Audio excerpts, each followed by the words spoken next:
मोदी से देश बचाओ। साल था 2014। देश थक चुका था। भ्रष्टाचार, महंगाई, बेरोजगारी और कमजोर फैसलों से हर गली, हर चाय की दुकान पर एक ही सवाल था।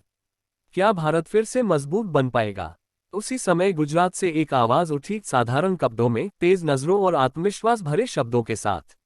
नाम था नरेंद्र मोदी। मोदी कोई राजघराने से नहीं आए थे। वे चाय बेचने वाले के बेटे थे, जिन्होंने गरीबी, संघर्ष और तिरस्कार सब कुछ देखा था।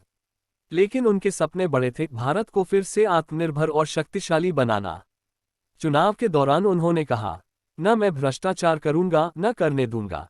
यह वाक्य करोड़ों दिलों में उतर गया। प्रधानमंत्री बनते ही मोदी ने काम शुरू कर दिया। पहला हमला था भ्रष्टाचार पर। जन धन योजना आई, गरीबों के बैंक खाते खुले। डायरेक्ट बेनिफिट ट्रांसफर से पैसा सीधे जनता तक पहुंचा, बीच के दलाल हट गए। फिर आया एक बड़ा और साहसी फैसला, नोटबंदी। पूरा देश हिल गया। परेशानी हुई, लाइनें लगी, आलोचना भी हुई। लेकिन संदेश साफ था, काले धन और आतंक की कमर तोड़नी है। सीमाओं पर भी हालात बदल रहे थे। जब देश पर हमला हुआ तो चुप्पी नहीं। सर्जिकल स्ट्राइक और एयर स्ट्राइक ने दुनिया को बता दिया कि भारत अब सहता नहीं, जवाब देता है। मोदी ने सिर्फ सुरक्षा ही नहीं, सम्मान भी लौटाया। विदेशों में भारतीय पासपोर्ट की ताकत बढ़ी। संयुक्त राष्ट्र से लेकर बड़े मंचों तक भारत की बात सुनी जाने लगी। गांवों में उज्ज्वला योजना से चूल्हे जले।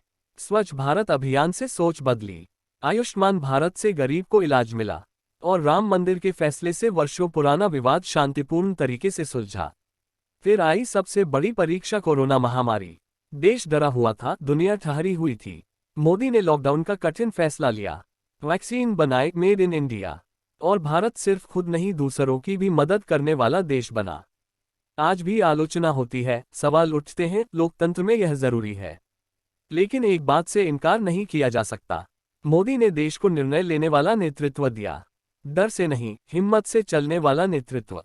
कहानी का अंत एक सवाल पर होता है, जब देश संकट में हो, जब दिशा चाहिए, जब मजबूत इरादे चाहिए, तो आवाज आती है, मोदी से देश बचाओ नहीं, मोदी के साथ देश बनाओ।